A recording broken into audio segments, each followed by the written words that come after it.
So, we had planned to have one more video before the gameplay reveal of Assassin's Creed Shadows at Ubisoft Forward, but the reveal actually happened at the Xbox showcase, so here's the update version of the video with new gameplay footage. So in this video we're going to discuss the setting of the game, our two main characters Naoe and Yasuke, what we know about their story, their design and equipment, and also how the concept of dual protagonists is going to affect the missions, the playstyle, the newly designed conversational tool, and also their relationship with the characters around them, while waiting for the 13-minute gameplay walkthrough later today.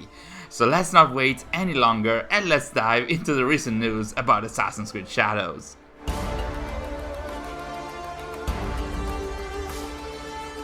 So let's start from the basics. Assassin's Creed Shadows will be set in feudal Japan, and more specifically, according to IGN, it will start in 1579 and will continue into the early 1580s. In more general terms, it will be set in the Azuchi Momoyama era, a period of time that goes from 1568 to the year 1600, and that was an era of transition between the civil war-stricken Sengoku period and the peaceful Edo period that came after it. This was a time when the feudal lords of the warring states were fighting for power in the name of unifying the country. We got our example with Oda Nobunaga here, but it was also a struggle for control of trade, with the Portuguese missionaries and merchants coming to Japan to bolster trade but also to spread their influence. According to an interview on Japanese website Famitsu, development on Shadows started 4 years ago and it was focused on 4 pillars: creating an authentic and dynamic world, a focus on story, and more specifically a new form of storytelling for Assassin's Creed, not only by introducing 2 characters as we'll see later, but also by comparing and contrasting their respective stories and perspective, then the presence of 2 quote-unquote different action sequences and paths matching our main characters, meaning that our samurai and shinobi will each have their own skill tree elements and unique weapons, which will also translate into 2 different gameplay approaches to the world, and finally, a renewed focus on stealth, with new systems such as the lighting system, the presence of objects in the environment, the new prone movement, the use of the grappling hook, and more, all elements that will have a direct impact on stealth in the game. But let's dive a little bit more into our 2 main characters, and let's start with Yasuke. We all know it's the first main character that is also a real historical figure, but what Ubisoft has stated it's trying to do with his character is to respect the so-called undisputable historical facts about him, like him being of African origin, more specifically from Mozambique, his arrival to Japan in 1579 as a slave to the Portuguese and more specifically to the Jesuit missionaries, him impressing people with his size, strength, and wits, and most importantly impressing Japanese daimyo Oda Nobunaga so much so that he ended up serving him as a samurai. According to an article on the Ubisoft website, the game is going to try and portray how Yasuke ended up as Oda's samurai through his curiosity, openness, respect for values and tradition, valor, warmth, and charisma. But then, after the historical facts known about him, his story is going to be continued in Shadows through fictional elements that will link him to the Assassin's Creed lore, but that of course we currently don't know a lot about. According to the character reference guide, he's going to be resilient, honorable, and reliable, but also with a troubled and painful past. But he will also offer a unique perspective on the period, as players will be able to discover Japan alongside him, while he on one hand serves as a warning for the colonizing threat that the Portuguese present, but on the other he will adapt and thrive in Japan and can be viewed as an example of the meritocratic structure established under Nobunaga. We'll be talking about gameplay in the later videos, but Yasuke will of course be the vessel for the samurai fantasy of the game. He will be more powerful and less agile than Naoe, but also more respected because of his high social status of samurai, and he will have multiple weapons at his disposal, such as a katana, the wakizashi side sword, a bow, and also an arquebus that I do hope we're going to see in action at Ubisoft Forward. Before we move on with what we know about Naoe, I wanted to take a moment to extend a heartfelt thank you to our Access the Animus insiders and initiates for their amazing support every month. You guys are incredible and we can't thank you enough for your help, which is always helping us creating more and better content. And if you haven't joined us yet and you'd like to become a member on the channel and gain access to a number of exclusive perks, including early access to special content such as exclusive reports and interviews or Q&A on events we have participated in, or content that we have tested which we manage through a dedicated channel on our Discord server, you can do that by clicking the join button underneath this video.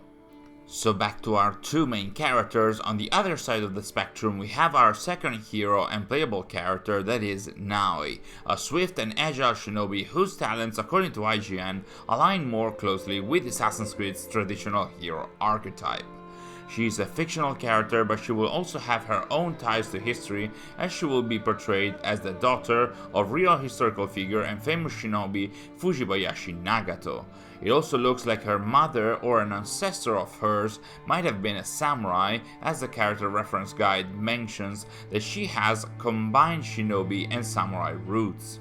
Naoe will be 17 years old at the start of the game, living in the mountains of the Iga province of Japan, as we saw at the beginning of the cinematic trailer. According to the character reference guide, in this province everyone was raised with the ability to fight and protect their home, and Naoe even more so, because according to an article on the Ubisoft website, her father, despite a promise to keep her safe, is going to be forced to train her to be a skilled shinobi and his equal in battle.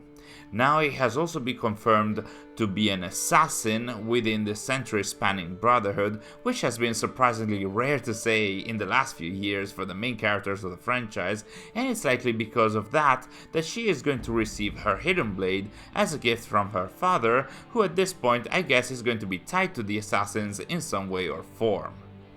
Along with the hidden blade, as a shinobi, Naoe will be able to use a wide array of gadgets such as the smoke bombs, the kunai knives, and the grappling hook, and also a number of agile weapons such as the tanto short blade that she can use in combat paired with her pivoting hidden blade, the ninja toe katana, and the kusarigama, which is a chain scythe kind of weapon. The dev team describes Naoe as determined but compassionate, capable of taking down any enemy while showing compassion to the victims of war and corruption. And as shown in the trailer and its breakdown by the devs, Naoe and Yasuke will be brought together during the second Tensho Iga War, where Oda Nobunaga's troops invaded the Iga province for the second time in a few years. The Igan resistance, though greatly overpowered by Nobunaga's army, will be courageously led by Naoe's father, but as reported by Famitsu, Naoe's hometown is going to be destroyed and her father is going to be brutally murdered. Thus, after being left behind, Naoe will set out on a journey steeped in vengeance, at least at its start, as she will seemingly be trying to fulfill a promise towards her father, again as reported in an interview by Famitsu. So how is the concept of dual protagonists going to work this time? Who can we choose and when? Well, the devs have stated that players can switch between characters as they please, and that interestingly enough, to make it more believable, when you switch characters you're going to see the character you have chosen doing something else, as in living their life, doing their own thing, which reminds me a little bit of when you switch characters in Spider-Man 2.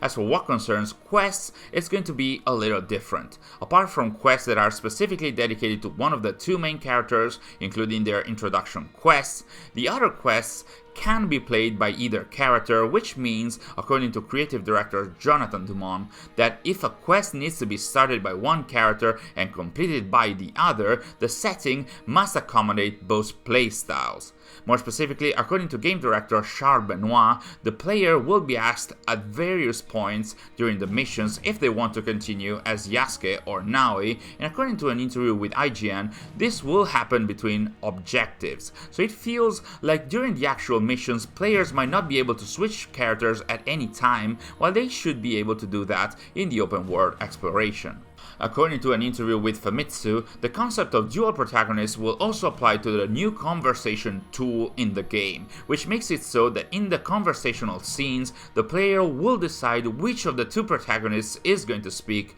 and they both will be able to ask for different things, so I wonder how that is going to impact the story and canon. It does feel a little better than dialogue choices from the previous games to me, but I'd like to see this in action to get a better idea.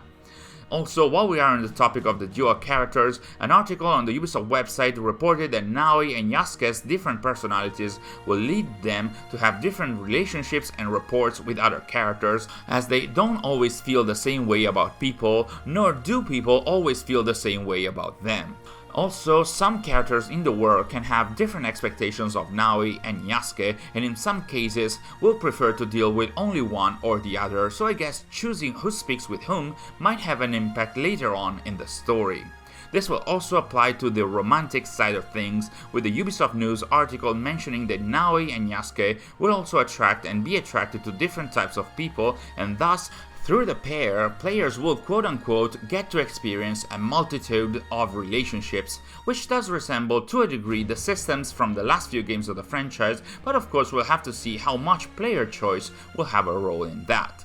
And that's all we had for today, but so much more information about Assassin's Creed Shadows can be found out there, starting from all the news that can be gleaned from the recently released CGI trailer, for which we have created an extended breakdown that you can see on screen right now. Thanks for watching, and I'll see you in our next video.